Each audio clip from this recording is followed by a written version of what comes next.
it seems as though this new ITV deal, which is under consideration to show 20 boxing shows per year, is in fact an Al Haymon PBC situation.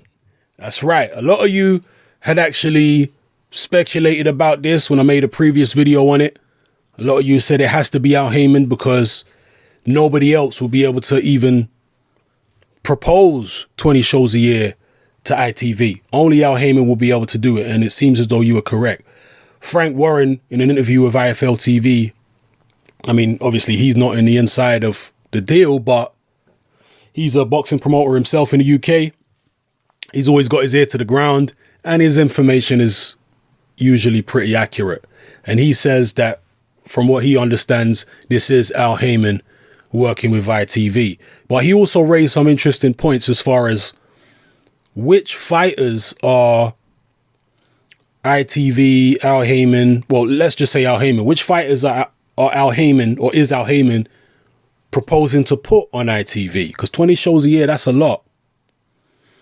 And we know that there are some British fighters signed to Al Haymon, such as Amir Khan, Lee Selby, James DeGale, Carl Frampton.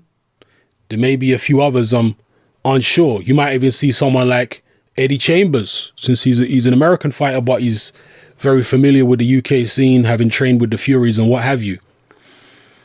So those guys are with Haymon, but don't those guys also have deals with Eddie Hearn?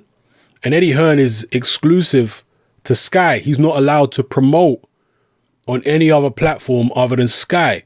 Now, I'm not sure if people like James DeGale, Lee Selby, etc. have binding contracts which tie them to Sky as well as Eddie Hearn. I don't know. The Eddie Hearn thing, those guys might be able to fight on ITV without any problem. You know, Eddie Hearn will, I guess, still take a cut of their money, but he won't have any hand in the promotion, I'm guessing. But as far as Sky TV, I don't know what the situation is there with those particular fighters. Amir Khan, obviously, he can definitely fight on ITV. There's no reason why he wouldn't be able to do that. So I hope this deal happens. I hope we do get the 20 shows a year.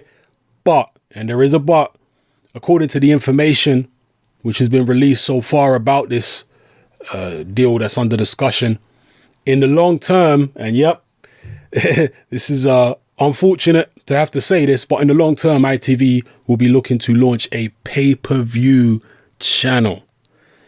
Would they'd at least be considering a pay-per-view channel for boxing? I hope that don't happen. I really don't.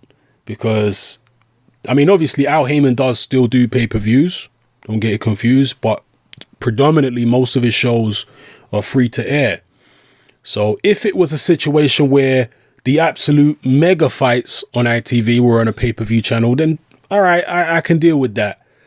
But for the standard world title fights, British title fights, European title fights, etc., I would want them to be free to air like back in the old days.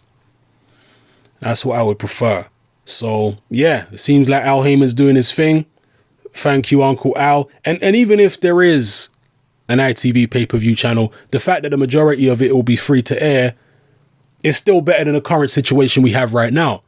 Because right now, all boxing in the UK, with the exception of Channel 5, and obviously David Hay done a one-off show on Dave, with the exception of, you know, the very, very sporadic boxing that Mick Hennessy puts on Channel 5 and what have you, all of the boxing in the UK is behind a paywall.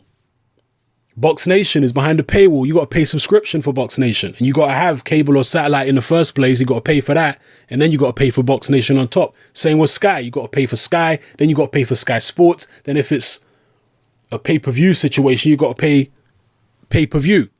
So all boxing in the UK pretty much is behind a paywall at the moment. So if ITV were to introduce boxing and the majority of their shows were free to air, but a couple of years will pay-per-view, that's still a massive improvement on the situation that we have currently. So thank you, Uncle Al. Let's hope ITV agree to it. Let's hope it gets done. And happy times, good times, roll on good times for British boxing. Let's bring the glory years and the glory days back. All right. Let me know how you feel about the situation, people, with it being Al Heyman. And as I've said many times previous, and other people have said the same, I really do believe that the PBC model will work much better in the UK than it's working in the United States. I feel like the boxing public in the UK are much more receptive. They're much more passionate in general. And yeah, that's how I feel. So I think PBC will probably end up doing better in the UK than in the United States. And, you know, watching some of the recent interviews with Eddie Hearn, I can see that there is tension developing between Eddie Hearn and Al Heyman. That's how it seems to me. Eddie Hearn even came out recently and said, I can't see how the PBC model is going to work. He says it's not sustainable. Now, that might be his genuine opinion, but just his body language and the way he's acting, I can see that Eddie Hearn is, in my opinion, that there seems to be some type of tension there now between him and Al Heyman, which I think was inevitable because he's encroaching on Eddie Hearn's territory. Trying to snap up some of his fighters and what have you. It is what it is. Let me know how you feel, people. It's your boy Haymon'S. I'm out.